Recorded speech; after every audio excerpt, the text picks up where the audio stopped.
What's up guys, I'm Andy from 1A Auto. In this video, I'm going to show you how to replace the wiper blades on this 2010 Toyota Rav4. If you need parts for your vehicle, click the link in the description and head over to 1aauto.com. Alright, grab your wiper arm, slide it up. Now some of these blades might be different. Some you might have a little button on the bottom like this that you have to push in. This one, you actually have to fold the blade like this.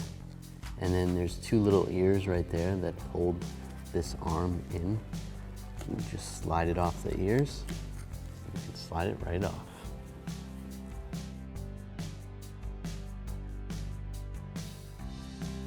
Something important when you're changing the wiper blades, if you have to walk away from the vehicle, you're gonna wanna just place this down on the windshield lightly. You could even put a little rag under there or something to prevent the windshield from scratching. Just make sure you don't get in the car and turn the wipers on, because you'll get a nice big scratch on the windshield.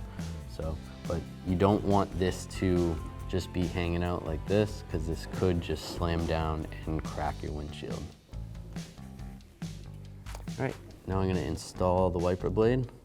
Now with these blades, we have that latch system on the front, so I just have to rotate that out a little bit and then just slide the arm in, just like that, lock it in place, and then once the arm levels out, then it's locked in there good. Reposition the wiper. It's the same on the passenger side.